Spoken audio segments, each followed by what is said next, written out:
In the spring of 1873, a federal marshal traveling alone through the Choctaw Nation came across 17 bodies laid out in a perfect ring around a dying campfire. Every man had been shot once between the eyes, and each one clutched in his cold fist a single playing card from the same deck. The marshal counted the cards twice before the meaning of what he was seeing dawned on him. The dead were Pinkerton agents, Texas Rangers, bounty hunters, and 3 deputies from his own office in Fort Smith, Arkansas. These were men who had ridden out together 6 weeks earlier on a single mission, to capture or kill the man the newspapers had begun calling the Black Devil of the Red River. They had failed, just as every posse before them had failed. And the cards in their hands carried a message in a code the marshal recognized but could not interpret. A code that would not be cracked for another 41 years, long after every man who understood its meaning had died and been buried in unmarked graves scattered across 3 states and the Indian Territory. What the marshal did not realize, what no white lawman would grasp for decades, was that the man they were hunting had once been property, sold at auction in Natchez, Mississippi, for $940 to a cotton planter who had branded him on the left shoulder with the initials JW before sending him into the fields at the age of 11. Before we go further into the story of Jeremiah Walker and the gang that nearly brought the United States government to its knees in the years after the Civil War, do me a favor. Hit that subscribe button and let me know in the comments which state you're listening from tonight. Because what you're about to hear was locked away in classified federal records for over a century. And the descendants of the men involved are still alive in towns from Oklahoma to East Texas. They never wanted this story told. Tonight, we're going to tell it anyway. To understand how a former slave came to lead the most feared outlaw band in the history of the American frontier, you have to first understand the country that forged him. A country that had just torn itself apart over the question of whether men like him were human beings or property. The war ended in April of 1865. But along the western edge of the former Confederacy, in the borderlands where Texas met the Indian Territory and the Indian Territory met Arkansas, the war never really ended. It simply transformed. The Union Army pulled most of its troops out to occupy the deeper South, leaving behind a vast, lawless region nearly the size of France with fewer than 200 federal lawmen to police it.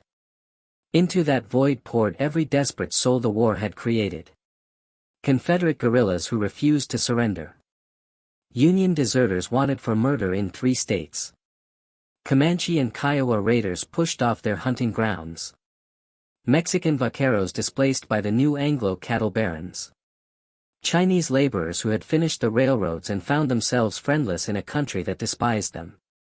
And tens of thousands of freed men, emancipated but with nowhere to go and nothing to their names, walking west with the clothes on their backs because the South they had known had become a slaughterhouse for any black man caught alone after dark. The town of Boggy Depot sat near the center of this chaos in the Choctaw Nation, about 40 miles north of the Red River. And in the autumn of 1866, it was the kind of place where a man could buy a meal, a horse, or another man's life for roughly the same price. The streets were unpaved, and the buildings were thrown together from green cottonwood that warped and split as it dried, giving every door and window an uneven look, as if the town itself had been built by a drunk who couldn't remember how houses were supposed to fit together. There were 3 saloons, 2 of them owned by the same Choctaw merchant named Pushmataha Folsom, a descendant of a famous chief who had grown rich selling whiskey to soldiers during the war and saw no reason to stop selling it to outlaws now that the soldiers had gone home. There was a single store run by a Scottish trader named Angus McCrae, who kept a loaded shotgun under the counter and a Bible on top of it, and who was known to settle disputes with whichever of the 2 he found closer to hand. There was a livery stable, a blacksmith, and a small adobe building that served as both jail and courthouse for whatever rough justice the Choctaw Light Horse Police could administer when they bothered to ride through, which was less and less often as the country fell deeper into disorder. Boggy Depot in that autumn was not so much a town as a wound that had begun to scar over without healing properly underneath. Wagons rolled in at all hours from the south, from Texas, carrying men who would not give their names and goods that no one would ask the provenance of. Wagons rolled out at all hours toward the north, toward Fort Smith, carrying things that had once belonged to other people.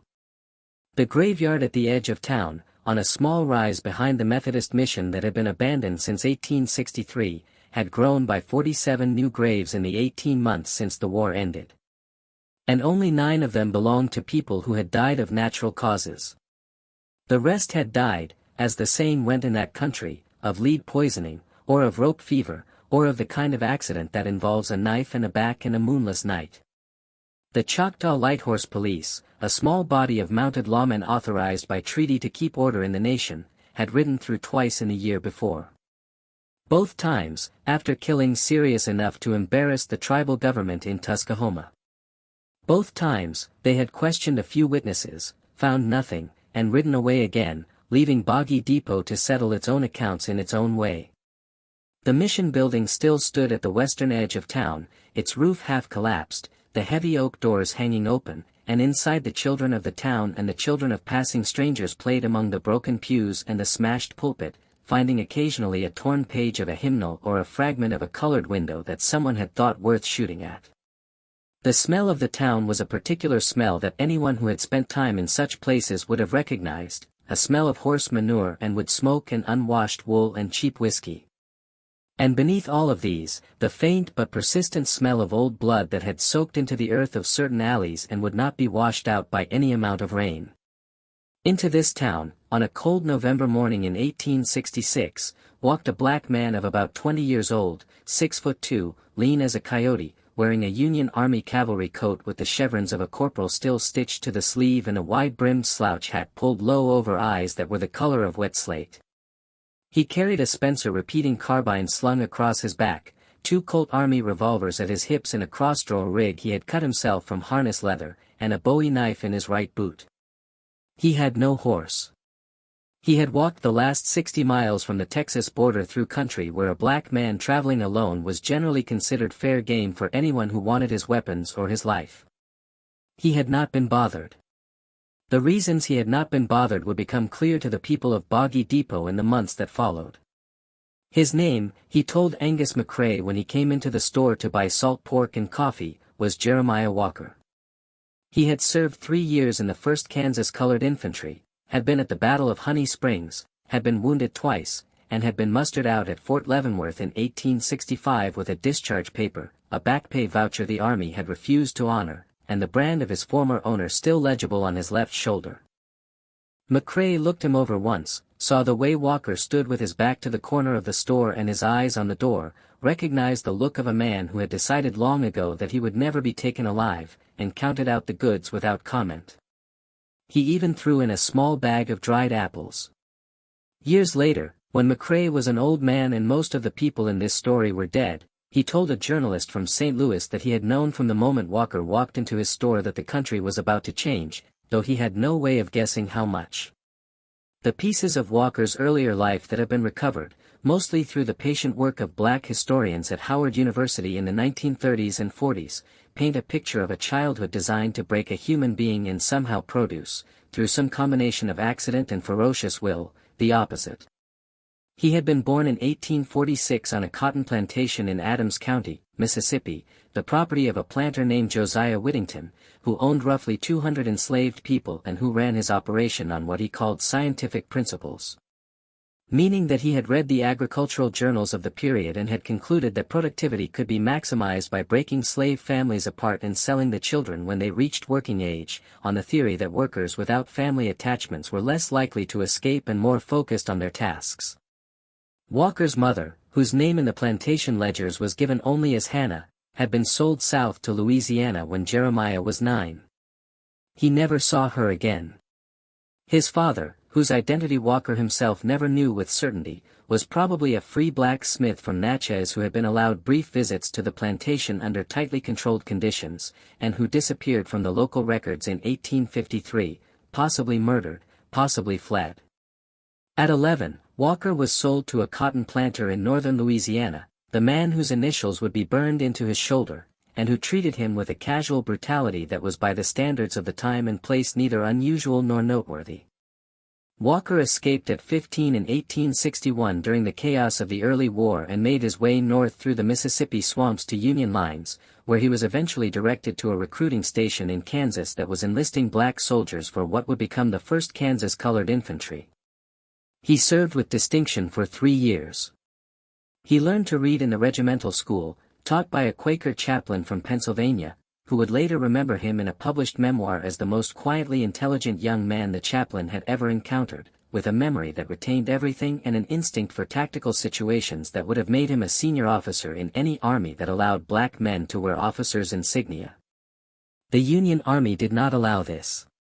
Walker was discharged as a corporal, having been recommended for promotion to sergeant on 3 separate occasions and denied each time on grounds that the regulations of the period prohibited. What happened over the next 18 months in the territory between the Red River and the Canadian River is documented in pieces in the records of the Choctaw Light Horse, in the dispatches of the federal marshals at Fort Smith, in the private correspondence of Texas cattlemen, and in the oral histories that black families in eastern Oklahoma still tell their children, though now they tell them quietly, because the descendants of those who hunted Jeremiah Walker still live in those same counties, and old grudges in that country have a way of outliving the men who first conceived them. By the spring of 1868, Walker had assembled around him a band of men so improbable in its composition that the federal authorities at first refused to believe the reports they were receiving. There were 7 black freedmen, all of them former Union soldiers like Walker himself, including a Tennessee man named Cates Pettigrew, who had been a regimental scout and could read sign on Bear Rock. There were 4 Comanche warriors led by a man called Tabananaka, whose name meant Sound of the Sun, and who had lost his entire family to a Texas Ranger raid in 1864 and saw the new alliance as a continuation of his war against the white settlers by other means. There were 3 Mexican brothers from the Nueces Strip named Ignacio, Ramon, and Severino Quintanilla, whose father had been hanged by Anglo vigilantes during the so-called Cart War, and who brought with them the brutal efficiency of the borderland feuds. There were 2 white men, both of them Confederate guerrillas who had ridden with William Quantrill and who had no place left in the post-war world, a Missourian named Ellis Tatum and a Kentuckian named Calvin H. Horton. There was an old Choctaw freedman named Solomon Beams, who had been the slave of a Choctaw planter before the war and now served the band as cook, scout, and unofficial diplomat with the 5 civilized tribes.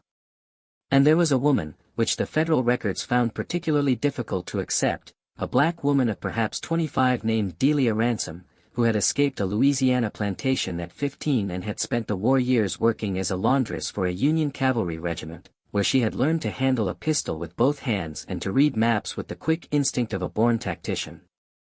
She rode with the band as an equal, planned several of its most successful raids, and was, according to the only surviving photograph of her, a woman of striking and severe beauty, with high cheekbones and eyes that seemed to be focused on something 100 yards beyond whatever was actually in front of her. The gang did not steal cattle, which is what made them dangerous. Cattle thieves were a known quantity in the territory, easily organized against, easily hunted down by the cattlemen's associations and the newly formed stock detective agencies. What Jeremiah Walker's band stole was money, in quantities that no frontier outlaw had previously imagined possible. Their first major operation, in April of 1868, was the robbery of a payroll wagon belonging to the Atlantic and Pacific Railroad, which was attempting to push its line west across the Indian Territory. The wagon was carrying $28,000 in Union greenbacks, intended to pay the railroad's construction crews. It was guarded by 12 armed men, including 4 Pinkerton agents who had been brought in specifically because the railroad anticipated trouble. The wagon was struck at 3 o'clock in the morning by a force the surviving guards estimated at 30 riders, though Walker's entire band never numbered more than 20. The attack was over in less than 4 minutes. 3 of the guards were killed, including 2 of the Pinkertons. The rest were stripped of their weapons and tied to trees. The money was loaded onto pack mules and carried east into the Comanche Mountains, where it disappeared into a network of caves that the Choctaw freedmen had used as hiding places during the war. None of it was ever recovered. The surviving guards, when they were eventually able to give coherent statements at Fort Smith, spoke of an attack that did not feel like an attack at all. There had been no shouted demands, no warning shots, no announcement of intentions. There had been instead a sudden silence, the kind of silence that drops on a forest when a predator has entered it. The silence of every small animal holding its breath at once. The 2 lead horses pulling the wagon had collapsed simultaneously, killed by what proved on examination to be two perfectly placed rifle shots fired from a distance of more than 300 yards by marksmen the guards never saw. Then the riders had emerged from the timber on both sides of the road, riding at a slow walk, their faces covered with dark cloth, their guns held at the ready but not pointed at anyone in particular, the way a man holds a gun when he is so certain of his ability to use it that he sees no need to threaten. 3 of the guards, including the senior Pinkerton, had attempted to draw their weapons. They had been shot dead before their hands had completed the movement, by riders whom no one saw aim. The other guards had raised their hands. They had been ordered in a calm voice that one of them later described as sounding like a country schoolteacher giving instructions to a particularly slow class to dismount, to remove their gun belts, to walk to designated trees, and to put their wrists together behind the trunks. They had complied. They had been tied with cord that had been cut to exactly the right length in advance. They had been searched, and any small valuables on their persons, watches, rings, and small amounts of personal cash, had been pointedly left untouched. Only the railroad money, the company money, had been taken. One of the guards, a young Pinkerton from Pennsylvania who had been on his first Western assignment, had begun to cry, and one of the masked riders had dismounted, walked over to him, and offered him a sip from a flask of whiskey. The young man had accepted. The rider had patted him on the shoulder, returned to his horse, and ridden away. By the time a passing freight wagon found them at dawn, the guards had been tied to their trees for nearly 5 hours. And the only thing any of them could agree on with certainty was that the men who had attacked them had not been ordinary outlaws. They had been, one of the guards said, soldiers. The kind of soldiers who had survived the war by becoming better at killing than the people who were trying to kill them, and then had decided, for reasons no one understood, to keep going. What disturbed the Pinkerton agency more than the loss of the money was the discovery, when the surviving guards were untied at dawn by a passing freight wagon, that each of them had been tagged with a small piece of paper pinned to his shirt. The papers all said the same thing in a careful schoolmaster's hand: "We could have killed you. We chose not to. Tell your masters that the next time, the choice will be different." The Pinkerton agency did not know what to do with this. The agency had been founded 20 years earlier by a Scottish abolitionist named Allan Pinkerton, who had run safe houses on the Underground Railroad and who in his younger days would probably have understood what Jeremiah Walker was doing better than any man alive. But by 1868, Pinkerton had become the chief private police force of the American railroads and the Eastern banking interests, and his agents in the field were instructed to treat Walker's band as a simple criminal conspiracy and to bring in its members alive if possible, dead if not. The agency assigned its best man, a former Chicago detective named Patrick Donovan, to coordinate the hunt. Donovan was a hard man, an Irish immigrant who had risen through the agency by being smarter and more ruthless than the men around him, and he understood from the beginning that this would not be an ordinary chase. He arrived at Fort Smith in May of 1868, sat down with the federal marshal there, a former Union general named James Fagan, and asked a single question: how does a man hide 20 riders, 4 of them Comanche, in country where every cattleman, every settler, every passing teamster will report a strange face within a day? Fagan did not have an answer. Neither did Donovan. The answer, when it finally became apparent 2 years later, would shock the federal government into a level of secrecy that kept the truth out of the newspapers for the rest of the century. The answer was that Jeremiah Walker was not hiding. He was being protected by a network of people across 3 states and the Indian Territory who had decided, each in their own way and for their own reasons, that whatever Jeremiah Walker was doing was something that needed to be done. The first hint of this network came in the summer of 1868, when a Pinkerton informant in the Choctaw town of Dokesville reported that wagons of supplies had been moving in and out of the Comanche Mountains for months with the apparent knowledge and cooperation of the Choctaw Light Horse Police, who were turning a deliberate blind eye. Donovan investigated, found the informant murdered 3 days after he had filed his report, his body left in the middle of the main street of Dokesville with a single playing card pinned to his chest. It was the King of Spades. No one in Dokesville had seen anything. No one knew anything. When Donovan threatened to bring federal troops in, the Choctaw chief, a man named Allen Wright, a graduate of Union College who had once translated the Bible into the Choctaw language, looked at him with the patient contempt of a man who had been dealing with white officials his entire life and said only that the Choctaw Nation was a sovereign government under the treaties of 1866, that federal troops could not enter without Choctaw consent, and that consent would not be given. The implication was clear: Walker had the protection of the Choctaw government, or at least of enough of its officials to make the protection effective.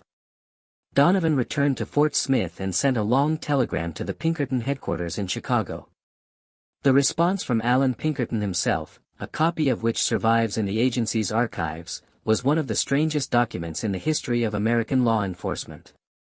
It instructed Donovan to proceed with the investigation, but to use, quote, particular discretion, end quote, in any actions that might bring the matter to public attention. Pinkerton himself, the old abolitionist, seemed to understand that something complicated was happening on the southwestern frontier, something that did not fit neatly into the categories of law and crime, and he was reluctant to bring the full weight of his agency down on it without first knowing what he would be destroying. If you are still listening to me, and I hope you are, then I want you to take a moment right now to hit that like button, because the algorithm only shows this kind of buried American history to people who actively engage with it. And the families who have spent 150 years trying to keep this story buried have done a very effective job. Every like, every comment, every share helps another person discover what really happened in the territory in the years after the Civil War. And if you have a theory about what was really going on in the Comanche Mountains, leave it in the comments. Because what we are about to discover is that the truth was stranger and darker than even Patrick Donovan was prepared to imagine. In the autumn of 1868, Walker's band struck again, this time hitting a stagecoach carrying gold from the Choctaw Nation's annuity payment, money that the federal government had owed to the tribe under the Treaty of 1866 and had finally agreed to pay in coin rather than the depreciated paper currency that the tribes had learned to refuse. The coach was carrying $19,000 in gold double eagles. It was guarded by a detachment of the 6th United States Cavalry. The cavalry detachment was wiped out, 8 troopers killed in a single volley from rifles fired from positions on both sides of the road, and the gold was taken. But this was not what made the robbery famous. What made it famous was what Walker did next. Within 2 weeks, every Choctaw freedman family in the eastern half of the Choctaw Nation had received, by means that no investigation could ever quite trace, a small leather pouch containing exactly $20 in gold double eagles. There were nearly 700 such families in the affected area. The math worked out almost exactly to the amount stolen, with a small remainder that the freedmen insisted had been used to buy schoolbooks for the children. The federal investigators who interviewed these families found to their fury that none of the recipients would say a word about who had brought the gold or how it had arrived. The pouches simply appeared on doorsteps in the night with no note, no explanation. When pressed, the freedmen said only that the Lord worked in mysterious ways, and looked at the federal agents with expressions that combined politeness, patience, and a deep and ancient amusement that the agents found impossible to penetrate. Patrick Donovan understood when he read the reports exactly what had happened. Walker was not a thief.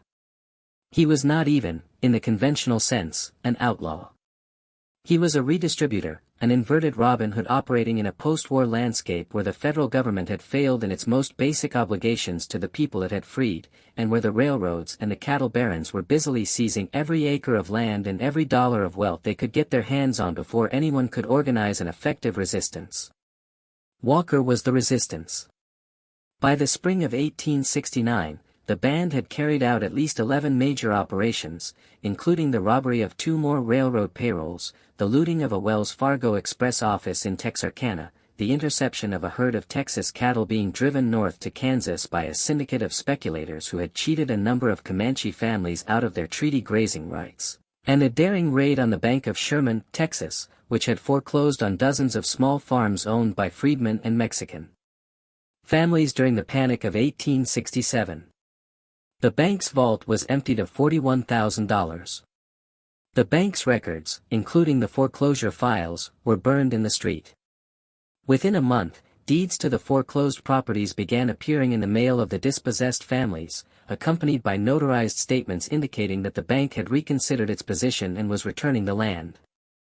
The notary stamps were forged, but the deeds themselves were genuine. They had been removed from the bank's vault during the robbery, and someone with extensive legal knowledge had transferred them properly through the county recorder's office, using a clerk who had been bribed, blackmailed, or otherwise persuaded to cooperate. The federal authorities tried to challenge the deeds in court. The court, presided over by a judge appointed during Reconstruction and sympathetic to the freedmen, ruled that the transfers were legal on their face and that the federal government had no standing to contest them. The dispossessed families kept their land. The bank, ruined by the loss and the publicity, closed its doors within 6 months. Patrick Donovan, reading the reports in his office in Fort Smith, began to develop what he later described in a private letter to his wife as a peculiar admiration for his quarry, an admiration he found morally troubling and professionally dangerous. He wrote that he had begun to understand why Walker had become a kind of folk hero in the territory, why the songs about him sung by black families in the Cotton Bottoms had begun to spread to the cattle camps and the railroad work crews, why even some of the white settlers, particularly the small farmers and the Confederate veterans who had themselves been ruined by the war, were starting to view Walker not as an outlaw, but as a man taking back some small fraction of what had been stolen from everyone who was not rich enough to be on the winning side of the new American economy. Donovan understood all of this, and he also understood that his job was to capture or kill Jeremiah Walker, and that his job was not negotiable. In the summer of 1869, Donovan made his first serious attempt.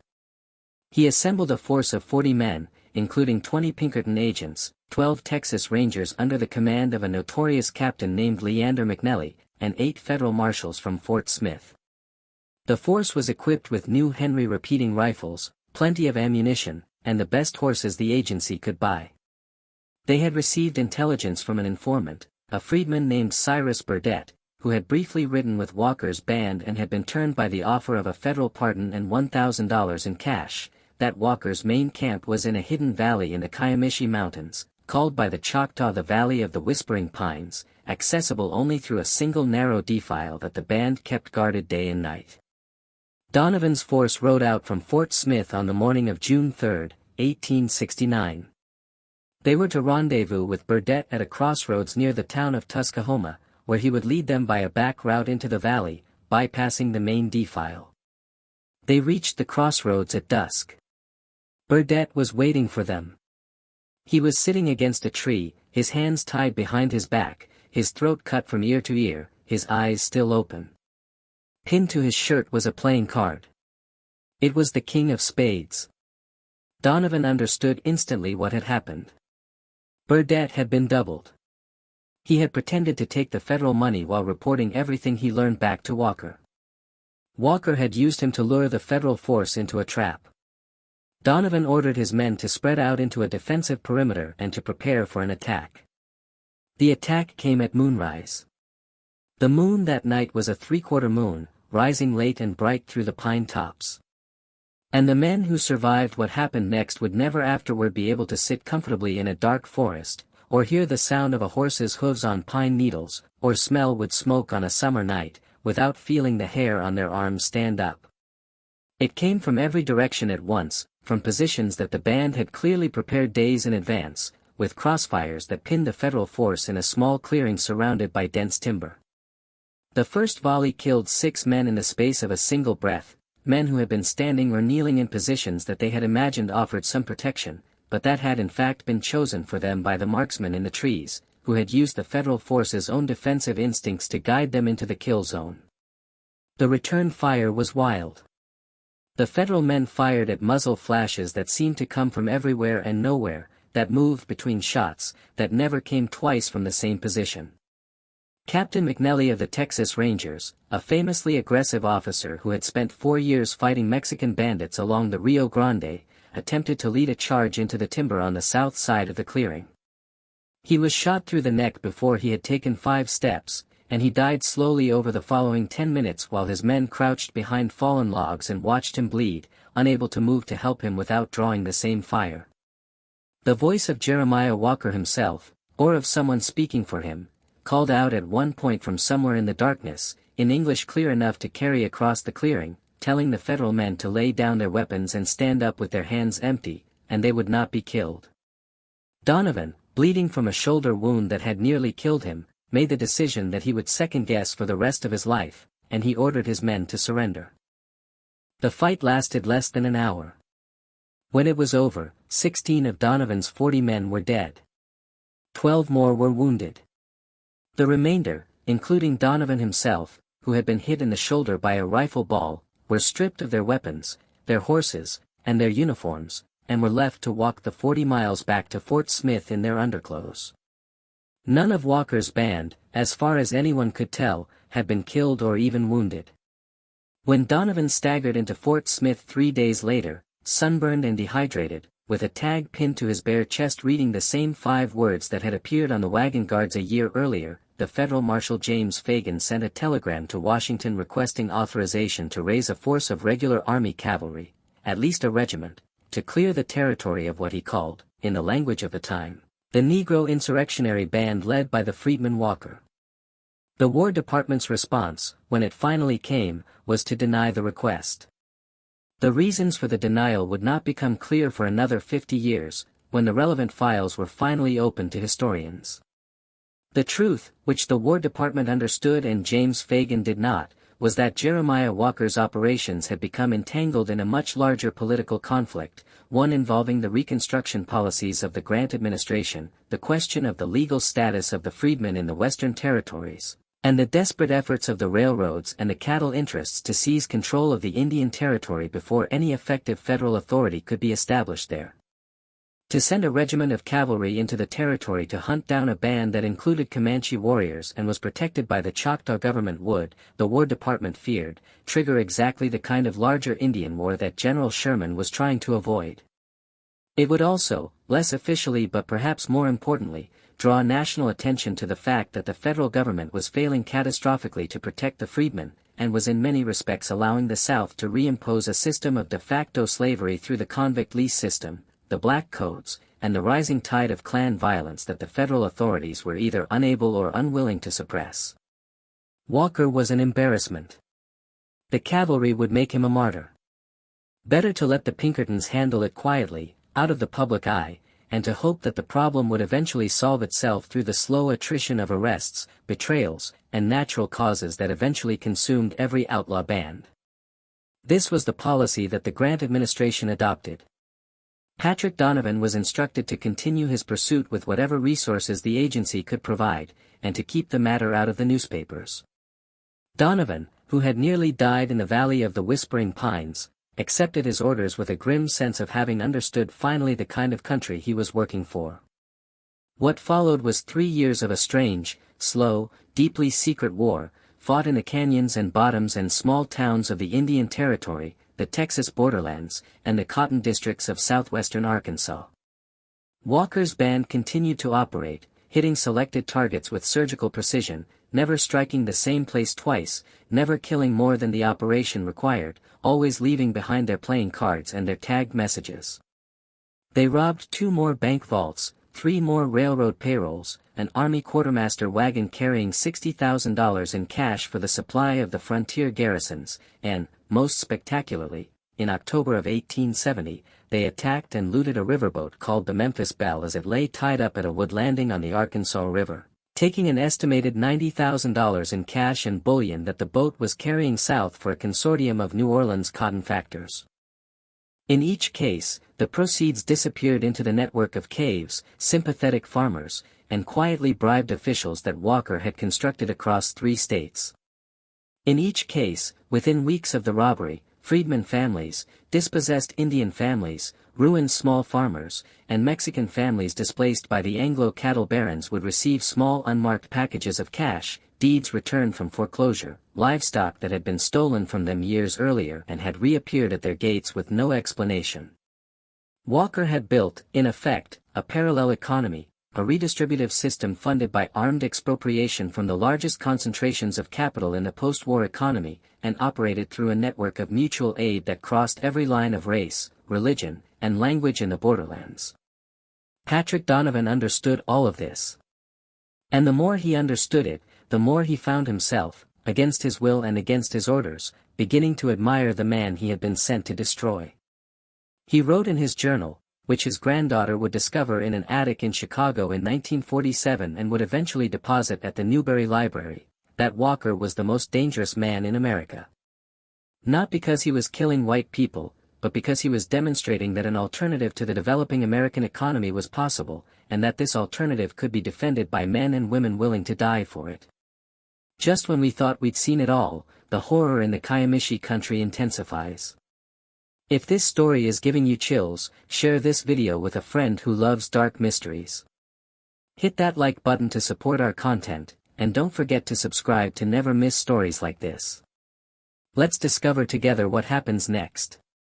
The thing that finally broke the band, the thing that no investigation by the Pinkertons or the federal marshals had been able to accomplish, was something that no one had foreseen. It was not betrayal, though there had been many attempted betrayals over the years. It was not military force, though Donovan continued to assemble and dispatch posses with grim regularity. It was, in the end, a combination of personal grief and strategic miscalculation, the same combination that has destroyed every armed resistance movement in human history sooner or later. In the spring of 1872, Delia Ransom was pregnant.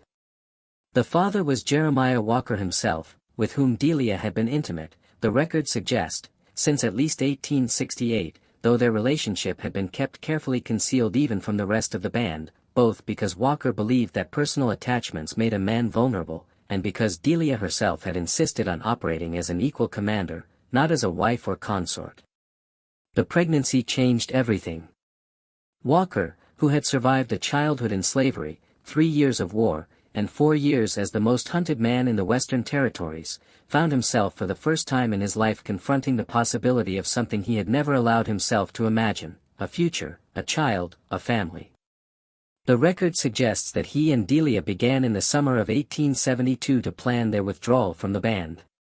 They would not abandon the operations entirely, but they would shift to a quieter role, advisory rather than operational, allowing younger men like Cates Pettigrew and Tabananica's nephew, a young Comanche warrior named Poitzquasho, to take over the leadership.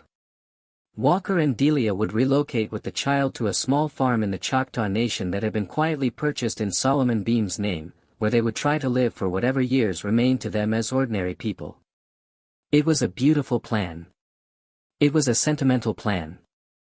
It was, as Walker himself probably understood, a plan that no man in his position had any right to make. The plan was discovered by Patrick Donovan in October of 1872, through a piece of dumb luck so improbable that Donovan himself in his journal attributed it to the direct intervention of God, in whom he had not previously believed.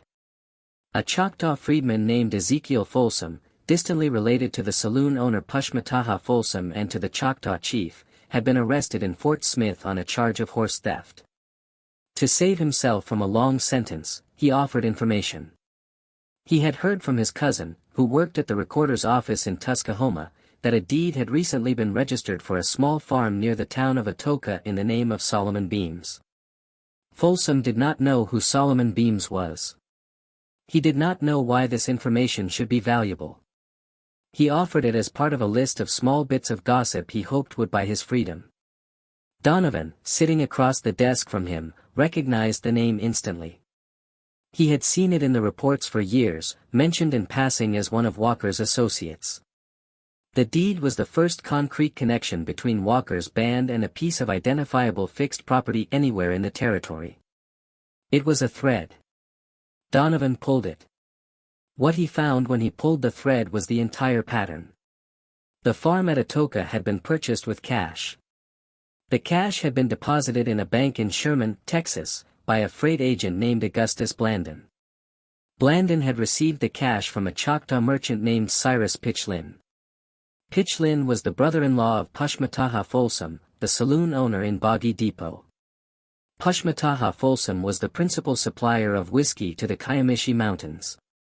By following the money, Donovan was able over the course of 3 months to map the entire commercial infrastructure of Walker's network, every saloon keeper, every freight agent, every bribed clerk, every sympathetic farmer who had been moving supplies and information for the band for the past 4 years. He did not move on any of them. Instead, he watched. He waited. He compiled. By February of 1873, Donovan had assembled a list of 147 individuals across 3 states and the Indian Territory who were materially involved in the support of Walker's operations. He had also identified with reasonable confidence the location of the farm at Atoka, where Walker and Delia Ransom were planning to retire after the birth of their child, which was expected in the late spring. Donovan did something then that no Pinkerton agent had done before. He went directly to Alan Pinkerton himself in Chicago, and he laid out the entire case. He explained what Walker had built. He explained what the network was, what it did, why the freedmen and the Indians and the Mexican families and the ruined white farmers were protecting it. He explained that any attempt to destroy the band by force, even now with all this intelligence in hand, would create martyrs and would harden the network into a permanent insurgency that the federal government would never be able to suppress without a level of violence that would be politically impossible. He proposed instead a different approach. He proposed to make Walker an offer.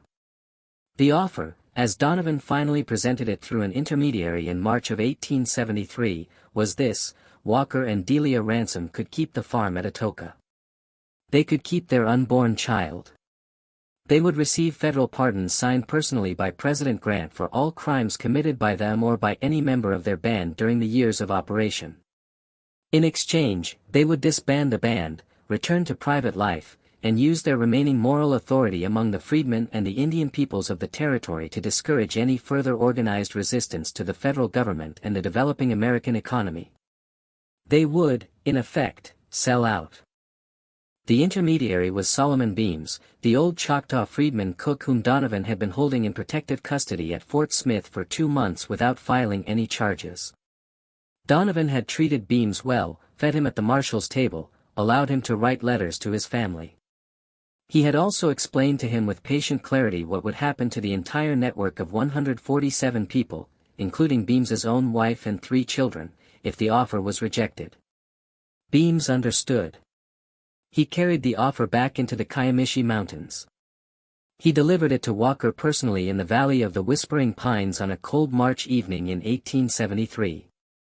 What was said between them is not recorded, because Solomon Beams refused for the rest of his long life to discuss it with any white man, and the only people he ever told the full story to were 3 black ministers in eastern Oklahoma, all of whom died without writing it down. What is known is that Walker accepted the offer. He understood, the way Donovan had hoped he would understand, that the cost of refusal would be paid not by him but by everyone who had stood with him for the past 5 years, and that he had no right to ask them to pay that cost for the sake of his own pride or his own continued resistance. The plan was set for the night of April 17, 1873. Walker would meet Donovan at a remote cabin near the Texas border, where the formal pardons would be signed and the disbandment would begin. Walker would come alone. Donovan would come alone. The agreement was witnessed by Solomon Beams and by a Choctaw judge named Allen Wright, who was the same Allen Wright who had been chief of the nation when Donovan had first investigated the Dokesville murder 5 years earlier, and who had agreed after considerable pressure to serve as guarantor of the federal government's good faith. Walker arrived at the cabin at midnight on April 17, alone on a horse, carrying no weapons. Donovan was waiting for him. The pardons were signed. The 2 men shared a bottle of whiskey, the first time, Walker remarked, that he had ever drunk with a white lawman. They talked for several hours about the war, about the territory, about the future. Donovan, in his journal, wrote that Walker spoke of his unborn child with a softness that he had not expected from a man who had killed perhaps 50 other men over the course of his career. He wrote that Walker had asked him at one point during the long night whether he thought the Grant administration would actually honor the pardon, whether it would hold in any court, whether the land at Atoka would remain in his name if some ambitious prosecutor decided to challenge it 5 years from now. Donovan had said honestly that he did not know. He had said that he had done everything he could within his authority to make the agreement binding, that the pardon bore the president's signature, that the Choctaw judge Allen Wright had agreed to serve as witness and guarantor, but that the United States government was not in the habit of keeping its promises to black men or to Indians, and that Walker would be a fool to trust any piece of paper that came out of Washington.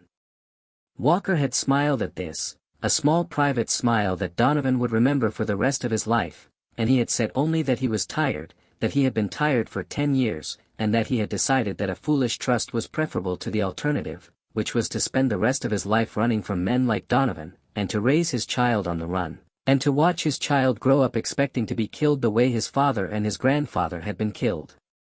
He had said that he had made his peace with the possibility that the pardon would not hold, and that if it did not, then at least he would have tried. He had said that this was what he was giving up the band for, not for the farm, not for the pardons, but for the chance, however small, of a life that was not defined by the expectation of violence. They parted before dawn. Walker rode north back toward the Choctaw Nation and the farm at Atoka, where Delia was waiting. Donovan rode east back toward Fort Smith with the signed agreement in his saddlebag. What happened next was something that Patrick Donovan had not anticipated, and that no one in the federal government had anticipated, and that demonstrated with terrible finality that the network Walker had built was not actually under Walker's control, and had perhaps never been. The 17 men who had been hunting Walker for the previous 6 weeks, the Pinkerton agents and Texas Rangers and federal deputies whose bodies the marshal would find a few weeks later, arranged in their perfect circle around the dying campfire, had not known about Donovan's negotiation. They had been operating under the older orders to capture or kill Walker on sight. They had been close. They had picked up his trail 2 days before the meeting with Donovan, and they had been closing in on the cabin when Walker rode away from it at dawn. They caught up with Walker at mid-morning on April 18 in a small ravine about 12 miles south of the Red River in Texas. They surrounded him. They demanded his surrender. Walker, who was carrying no weapons because he had ridden to the meeting with Donovan unarmed as a gesture of good faith, raised his hands and showed them the signed federal pardon. The leader of the posse, a Texas Ranger captain named Maury Hollister, took the pardon, read it, and threw it on the ground. He told Walker that he did not recognize the authority of any pardon issued by the Grant administration, that his orders came from the state of Texas and from the cattlemen's associations that funded his work, and that those orders had not changed. He gave Walker 30 seconds to draw a weapon and defend himself. Walker, who still had no weapons, simply stood there.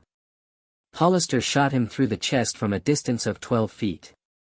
Walker fell. Hollister rode forward, dismounted, and put a second bullet through Walker's head as he lay dying in the dust. He then ordered the body to be hung from the nearest tree as a warning. The body was hung. The posse rode away. They did not know what they had done. They did not know about the network. They did not know about Delia Ransom and the unborn child waiting at the farm in Atoka. They did not know that they had just executed the only man in 3 states who had been holding back something far older and far more dangerous than any organized outlaw band. They found out within 48 hours. Kate's Pettigrew was the first to reach the body. Having been alerted by a Comanche scout who had been shadowing Walker as he rode north from the meeting with Donovan, Pettigrew cut the body down. He buried it in an unmarked grave in a place that has never been discovered. He then sent runners in every direction across the network.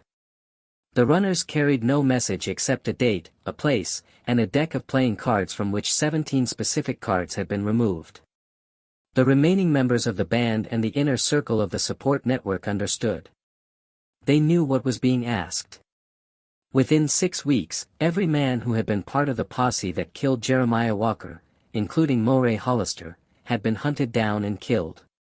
Each one shot once between the eyes. Each one left holding one of the 17 missing playing cards.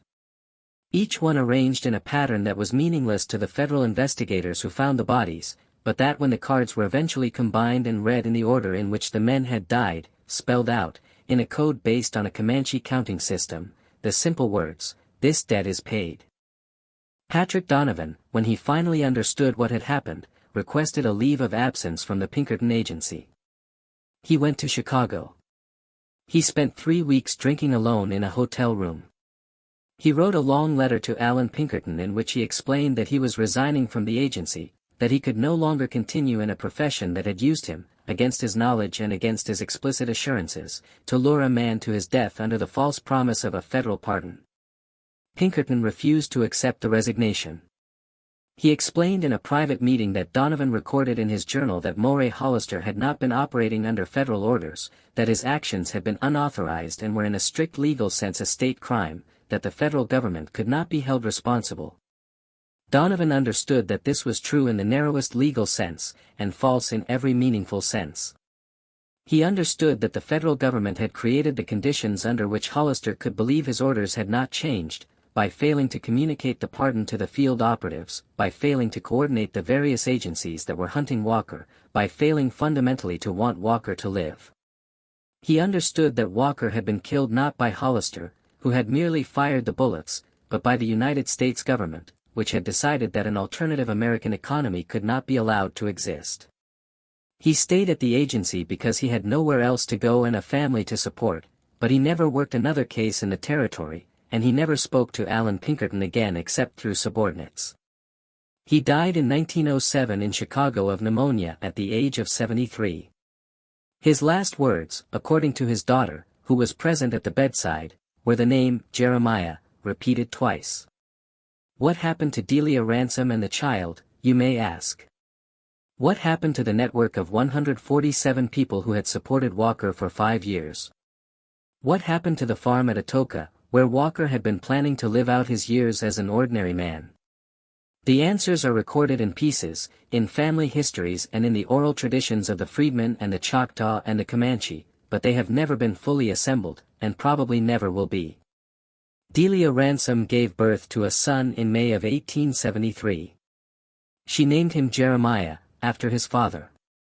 She left the Choctaw Nation within a month of the birth, traveling first to New Orleans and then by ship to Liberia, where a small community of black expatriates from the American South had been attempting for 50 years to build a free republic on the western coast of Africa.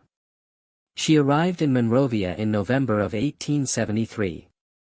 She lived there under the name Delia Walker until her death in 1904. Her son grew up in Liberia, was educated at the College of West Africa, became a lawyer, and eventually returned to the United States in the 1910s, where he became one of the early organizers of what would eventually become the National Association for the Advancement of Colored People.